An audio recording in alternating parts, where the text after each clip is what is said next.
Have you ever wondered what games you should keep or you should lose?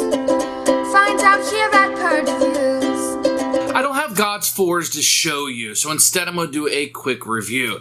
I played this game a few times at my local gaming store. A buddy of mine has the game. I don't physically have it, so I'm just going to tell you a little bit about how I felt about it and the way it made me feel. So I saw this game on my board game store shelf for a long time. I found the cover of it to be very, very unattractive and something I just kind of passed by.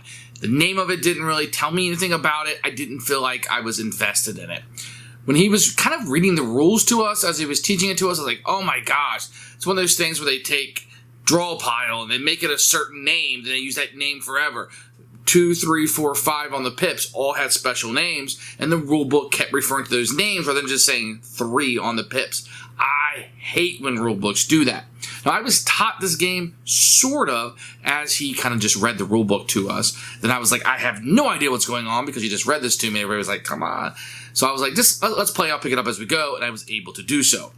So it's not really a deck builder, which is how it was described to me. Instead, you're going to have a hand of 4 cards. You can discard 2 of those at the beginning of your turn and draw 2 more, or just go with what you have. Then you would roll the dice, and the dice will have certain numbers on them. 1 is wild, 6 gives you a little bit of currency you can use to power cards, and the rest of the numbers are what they are. Each card you have is going to have numbers on it that are required in order to play it. Then you're going to have 2 types of cards, creatures and spells. Creatures are going to stay on the board and usually do things like attacking or defending, where the spells will kind of just shake up the whole experience. It might make everybody attack somebody on the opposite direction, or it may give you health or whatever it may do. Now, this is a take-that game. You're actively attacking the person to your left, and the person to your right is attacking you, and that's who you'll be defending against, unless a spell shakes that up somewhat. There are some cards that let you attack everybody, but they're rare. So this is going to be a game where you're going to have to be okay battling this guy over here and hitting him as hard as he can, and he kind of has to go with the flow with that. And you're only as powerful as the cards that you draw. Now, the cards are not balanced, of course not. Some are going to be stronger than others, but those stronger ones you hope would have a higher requirement. I did find that in this game. One of the main problems I had with the game was we pretty much went through the full deck the first time we played, so theoretically I had seen probably 90% of the cards, either in my hand or being played by others. So when we played it a couple more times, I was like, okay, it's the same card. I was actually anticipating some cards. So I kind of got into that flux period, 3 to 7 games, where it's like, okay, I'm waiting for this card to come out, or somebody's going to have this. Am I going to get this card?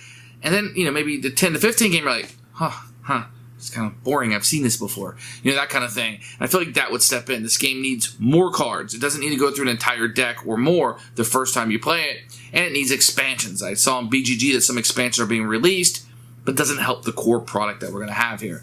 I feel like maybe that's going to be a plus to some people, or if you're going to play this more casually, I think it have more replayability.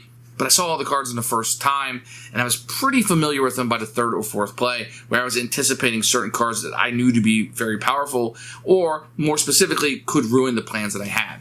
So you're going to be attacking, you're going to be fighting, there's going to be some randomness, there's going to be, did you get the right rules? You can mitigate those dice somewhat by the currency in the game, and that's fine. And the powerful cards will be able to get out. But I've seen people just, you think they're going to win, they have this humongous energy and synergy going, and then they lost, just because of kind of how the cards came out and played. With that said, I did have a fun experience with this game. I found it really fun, and it actually made me want to explore some other games. I think there's a Witch's Revolution that this game has, or this game company has published. I definitely want to try to get my hands on a copy of that. That one looks fantastic, just from the advertising on the side of the box. So yes, that did work for me. I was like, I never heard of this company. I saw the advertising. I was like, hey, I want to try this game out. The theme looks cool. It's cooperative. I actually want to try that one out. Don't know where I'm going to find a copy of, but I'll have to track it down somewhere. As for this game, it's a fun little battle game. It's light. It does play fast, like 30 minutes fast, and even quicker if everybody just kind of goes, and doesn't, have analysis paralysis on their turn. But there are some new cards coming in, kind of how things are going to chain up. Things are constantly changing on the board. Now, there were some questions about simultaneous play. The book tells you whoever's least power can go first, but everything's kind of hitting at the same time the way the game is being played thematically. But they're chaining advance. You're like, okay, hit me 15. Okay, pause. Let me do my turn so I can see how many shields I have. Okay, you pause. I've attacked you. Now you guys see how many shields you have. There's kind of that going on. We got to keep that kind of stuff, clear in your head.